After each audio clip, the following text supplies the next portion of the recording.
கவனிங்க, கடிந்து கொள்ளுதல நம்ம என்ன செய்யக்கூடாது, அலட்சியம் பண்ணுனா சாமே, மிருககுணம் உள்ளவன், சகாயமின்றி சடுதியிலே நாசம் வந்துடும். இதெல்லாம் வேதம் கொடுக்கிற எச்சரிக்கை. ஆகவே என் கடிந்து கொள்ளுதலுக்கு திரும்புங்கள், அப்பொழுது என் ஆவியை உங்களுக்கு அருளுவேன். யாருக்கு ஆண்டவர் ஆவியை கொடுப்பாரு? கடிந்து கொள்ளுதலுக்கு திரும்பணும். என்னை கடிந்து கொள்ளுங்க ஆண்டவர், என்கிட்ட என்ன தப்பு இருக்கு, என்கிட்ட என்ன குறை இருக்கு சொல்லுங்க ஆண்டவரே. எத்தனை பேர் கேட்டு ஜெபம் பண்ணிருக்கிறோம்? அப்படி ஜெபம் பண்ணங்களா இல்லையா சொல்லுங்க. என்கிட்ட ஒரு தவறும் இல்லைங்க, நான் ரொம்ப நீதிமான், அதுக்கு பேர் தான் சுயநீதி. என்கிட்ட ஒரு தவறு இல்லை, நான் என்ன செய்யறேன், ஞாயிற்றுக்கிழமை சர்ச்சுக்கு போயிடுறேன், காலையில போனா வேலைக்கு போயிடுறேன், ஒழுங்கா சம்பளத்தை கொண்டு வந்து கொடுக்குறேன், வீட்டுக்கு நான் உண்மையா இருக்கிறேன், நம்ம கிட்ட என்னங்க குறை இருக்குது அப்படின்றவங்க எல்லாம் ஒரு இல்லையா சொல்லுங்க. அது சுயநீதி. சுயநீதி பயங்கரமான பாவம்.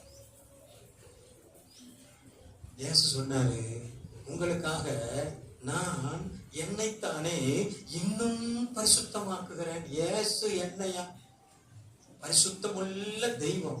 அவர் சொன்னார், உங்களுக்காக நான் என்னை இன்னும் பரிசுத்தமாக்குகிறேன். நீங்கள் நானே ஏமாத்துறேங்க. எனவே கர்த்தருடைய கடிந்து கொள்ளுதலுக்கு திரும்பணும். ஃபர்ஸ்ட். இரண்டாவது, யாருக்கு ஆண்டவர் ஆவியை கொடுக்கிறாரு? அப்போஸ்தலர் 5:32. சீக்கிரம் படிக்கலாம், நம்ம ஜெபம் பண்ணணும். இருக்கிறோம்.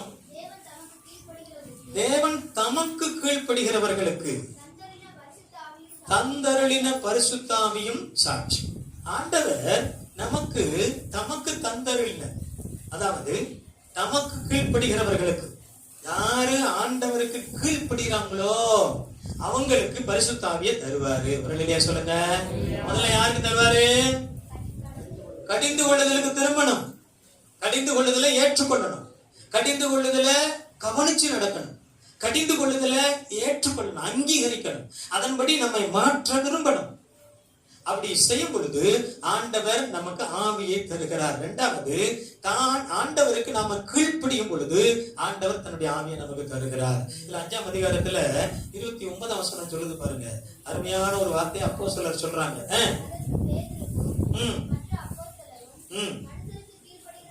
ஐயா, மனுஷருக்கு கீழ்ப்படுகிறதை பார்க்கிறோம்.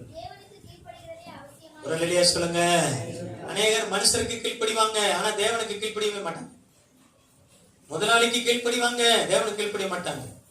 கணவருக்கு கீழ்ப்படிவாங்க, கர்த்தருக்கு கீழ்ப்படிய மாட்டாங்க. மனைவிக்கு சொல்றதை கேட்பாங்க, ஆண்டவருக்கு கீழ்ப்படிய மாட்டாங்க. யார் யார் சொல்றதெல்லாம் கேட்பாங்க, ஆண்டவர் சொல்றது மட்டும் கேட்க மாட்டாங்க. அல்லேலூயா. அப்போ நாம யாருக்கு கீழ்ப்படியணும்? ஒரு சம்பவத்தை மட்டும் நான் உங்களுக்கு சொல்றேன். லூக்கா எழுதின சுவிசேஷம் 5ஆவது அதிகாரத்துல பேதுரு கீழ்ப்படிஞ்சார், அதனால அவருக்கு என்ன ஆசீர்வாதம் வந்ததுன்னு அருமையா சொல்லப்பட்டிருக்கிறது.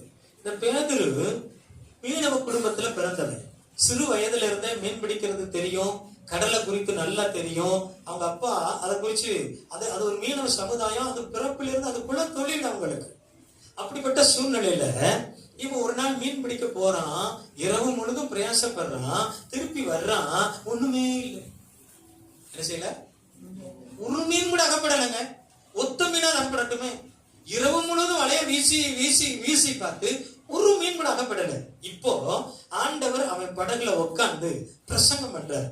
அவர் பிரசங்கம் முடிச்சிட்டு 4வது வசனம் சொல்லுகிறது, அவர் போதகம் பண்ணி முடித்த பின்பு சீமோனை நோக்கி, ஆழத்துல தள்ளி கொண்டு போய் மீன் பிடிக்கும்படி உங்கள் வலைகளை போடுங்கள் என்றார்.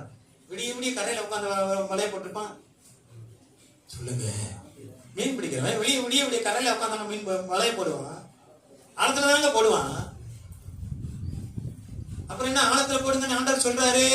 அடுத்த வசனம், அதற்கு சீமோன், ஐயரே, முழுவதும் நாங்கள் பிரயாசப்பட்டும் ஒன்றும் அகப்படல.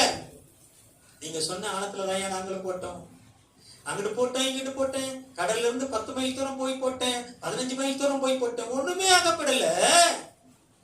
ஆகிலும், எல்லாரும் சொல்லுங்க, ஆகிலும் உம்முடைய வார்த்தையின்படியே வலையை போடுகிறேன் என்றான். இல்லையா சொல்லுங்க.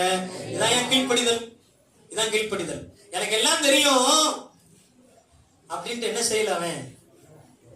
உனக்கு என்ன தொழில், ஏசுநாதரை பார்த்து அவன் கேட்கல. ஏசுநாதருக்கு என்ன தொழில்? தச்சு வேலை செய்யற தொழில்.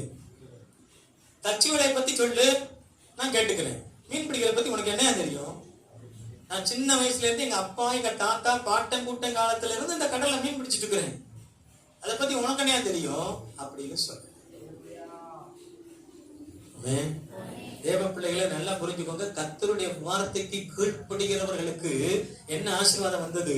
அந்தப்படியே அவர்கள் செய்து தங்கள் வலை கிழியத்தக்கதாக மிகுதியான மீனை பிடிப்பார்கள்.